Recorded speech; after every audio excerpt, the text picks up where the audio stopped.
Shalom, perkenalkan nama saya Mirna Merianti Sana, kelas D semester 1, NIM 102-2021-0120, mata kuliah Profesi Pendidikan, Prodi Pendidikan Anak Usia Dini. Baik, saya akan menjelaskan tentang A. Konsep profesi, profesional, dan profesionalisme.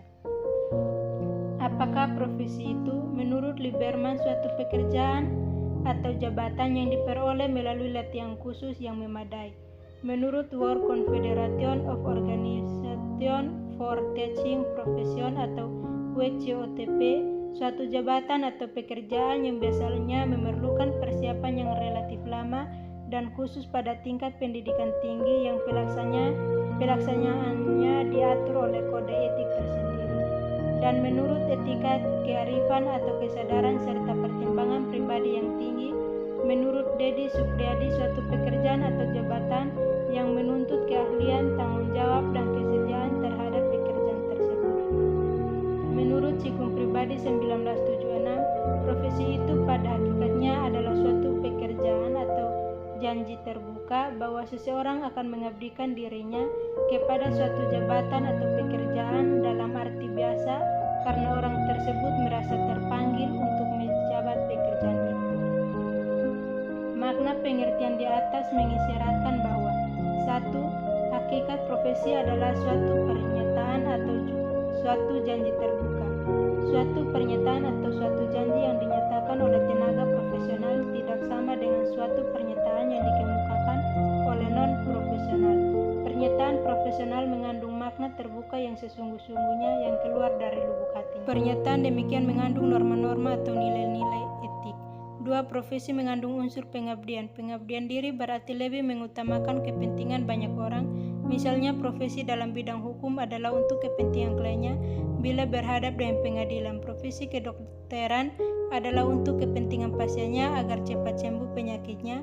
Profesi kependidikan adalah untuk kepentingan peserta didiknya. Profesi pertanian adalah untuk meningkatkan produksi pertanian agar masyarakat lebih sejahtera dalam bidang pangan dan sebagainya. 2. Profesi adalah suatu jabatan atau pekerjaan. Suatu profesi erat kaitannya dengan jabatan atau pekerjaan tertentu yang dengan sendirinya menuntut keahlian, pengetahuan, dan keterampilan tertentu pula.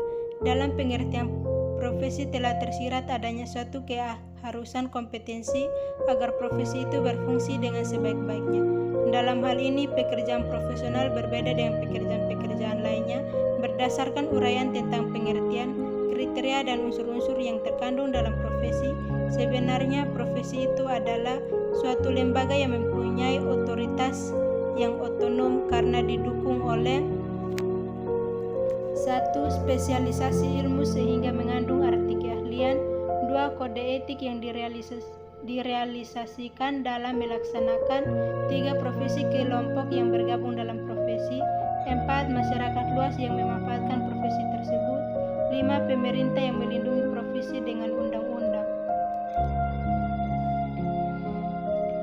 B. Ciri-ciri profesi. Menurut Lieberman, ciri-ciri profesi adalah 1. Jabatan tertentu harus merupakan suatu layanan yang khas dan esensial serta jelas dapat dibedakan dari jabatan lain.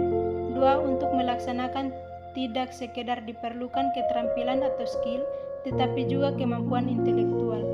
3. Diperlukan suatu masa studi dan latihan khusus yang cukup lama. 4.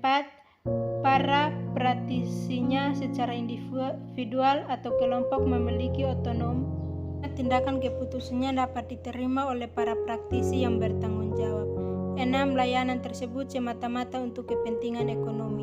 7. Memiliki suatu kode etik. Menurut WCOTP, ciri profesi adalah 1. Profesi adalah panggilan jiwa. 2. Fungsinya telah dirumuskan dengan jelas. 3. Menetapkan persyaratan-persyaratan minimal untuk dapat melakukannya. Kualifikasi pendidikan, pengalaman, dan keterampilan. 4. Mengenakan disiplin kepada seluruh anggotanya dan terbiasa bebas dari campuran tangan kekuasaan luar. 5. Berusaha meningkatkan status ekonomi dan sosial para anggotanya. 6. Terbentuk dari disiplin intelektual masyarakat terpelajar dengan anggota-anggota dan terorganisasi. Ciri-ciri profesi. 1. Pekerjaan itu mempunyai signifikasi sosial karena diperlukan mengabdi kepada masyarakat. 2. Profesi menuntut keterampilan tertentu yang diperoleh melalui pendidikan dan latihan yang lama dan intensi serta dilakukan dalam lembaga tertentu yang secara sosial dapat dipertanggungjawabkan. 3. Profesi didukung oleh satu disiplin ilmu. 4. Ada kode etik yang menjadi pedoman perilaku anggotanya beserta sanksi yang jelas dan tegas terhadap pelanggaran kode etik. 5. Sebagai konsekuensi dari layanan yang diberikan kepada masyarakat, maka anggota profesi secara perorangan atau kelompok memperoleh imbalan finansial. Istilah-istilah yang terkait dengan profesi. Yang pertama, profesional, penampilan seseorang yang sesuai dengan tuntutan yang seharusnya menentukan kepada orangnya. 2. Profesionalisasi, proses menjadikan seseorang sebagai profesional melalui in-service training dan pre-service training. 3. Profesionalisme, derajat penampilan seseorang sebagai profesional, penampilan suatu pekerjaan sebagai suatu profesi dan juga mengacu kepada sikap dan komitmen anggota profesi untuk bekerja berdasarkan standar yang tinggi dan kode etik profesinya. C. Syarat-syarat profesi. Darling-Hammond dan Goodwin 1993 menyatakan bahwa pekerjaan yang bersifat profesi paling tidak mempunyai 3 ciri atau karakteristik utama.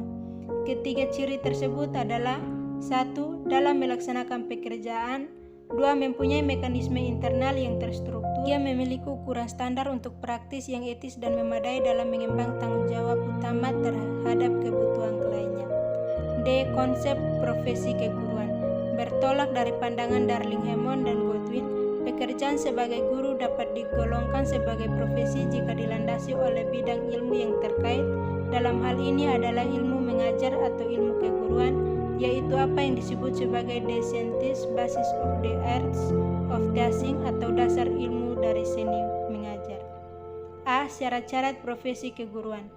Berkaitan dengan penyediaan guru, Undang-Undang Nomor 14 Tahun 2005 tentang guru dan dosen dan Peraturan Pemerintah Nomor 74 Tahun 2008 tentang guru telah menggariskan bahwa hal ini menjadi kewenangan lembaga pendidikan, tenaga kependidikan. Beberapa amanat penting yang dapat diambil dari dua produk hukum ini. 1. Calon peserta pendidik profesi berkualifikasi S1. 2. Sertifikat pendidikan bagi guru. 3. Sertifikat pendidik bagi calon guru harus dilakukan secara objektif, transparan, dan akuntabel. 4. Sejumlah peserta didik program pendidikan profesi setiap tahun ditetapkan oleh Mendikbud. E. Jabatan guru sebagai profesi. Pemerintah telah mensyaratkan untuk menjadi guru minimal harus memenuhi 2 persyaratan, yaitu kualifikasi akademik dan kompetensi. Di samping itu, guru harus memiliki sertifikat pendidikan, sehat jasmani, rohani, dan memiliki kemampuan dalam mewujudkan tujuan pendidikan nasional. Tak heran jika beberapa negara maju memberikan penghormatan tinggi kepada guru PAUD, mengingat tugasnya yang lebih berat daripada guru pada jenjang lainnya. Mengapa? Pertama, anak usia dini, usia 0-6 tahun, adalah manusia yang baru tumbuh dan berkembang. Kedua, hal tersebut membutuhkan sosok guru yang benar-benar serius. F. Kompetensi guru PAUD. Dalam pendidikan anak usia dini ada 3 jenis guru, yaitu guru pendamping dan pengasuh atau pendamping muda. Ketiganya mengadopsi klasifikasi guru PAUD luar negeri, yaitu teacher, assistant teacher, and caregivers. 4. Kompetensi guru PAUD. 1. Kompetensi pedagogik. 2. Kompetensi kepribadian. 3. Kompetensi sosial. 4. Kompetensi profesional. G. Guru PAUD ideal. Guru PAUD ideal tidak hanya lulus persyaratan akademik dan kompetensi, akan tetapi jauh dari itu dia memiliki jiwa pendidik dan pengasuh sejati. Syarat utama guru ideal adalah menyukai anak-anak gembira, anak lari ke sana kemari, suka dan menyambut dunia anak-anak, dekat dengan anak-anak, menyenangi sepenuh hati. Menyukai dunia anak-anak bagi guru PAUD konsekuensinya besar. Guru ideal dicintai muridnya, disayangi para orang tua. H. Faktor bakat dan pengalaman praktik. Pengalaman, penulis mempersiapkan calon guru TK PAUD di PGTK LP3S Yayasan Beribu sejak tahun 1989 atau selama hampir 30 tahun menemukan beberapa hal menarik. 1. Bakat minat menjadi guru. 2. Pengalaman lapangan. I. Pergeseran peran guru. Pergeseran utama dalam pendidikan terletak pada peran guru, yaitu pola relasi guru dengan lingkungan terutama terhadap siswa, sesama guru, orang tua atau masyarakat, sekolah, teknologi, dan karir. Pergeseran peran guru. 1. Hubungan guru dan siswa. 2. Hubungan dengan sesama guru. 3. Hubungan guru dengan orang tua, siswa atau masyarakat. 4. Hubungan guru dengan sekolah. 5. Hubungan guru dan teknologi. 6. Hubungan guru dengan karir. Kesimpulannya, perkembangan masyarakat dewasa ini menuntut guru berubah sesuai tuntunan zaman, belajar memperbaiki diri dan siswa melalui penelitian, melakukan pengembangan diri dan karir, juga terus meningkatkan kualitas diri. F. Studi Mas Nipal 2004 tentang karakteristik guru umum dan guru siswa berbakat. Pada tahun 2002, penulis melakukan studi tentang karakteristik guru umum dan guru untuk siswa berbakat. Hasil studi tersebut dapat dijadikan masukan bagi guru PAUD untuk mengembangkan dan melengkapi diri dengan karakteristik yang dibutuhkan siswa. Dimanapun bertugas, seyogianya setiap guru memiliki karakteristik yang dibutuhkan dan disukai siswanya. Sekian dan terima kasih.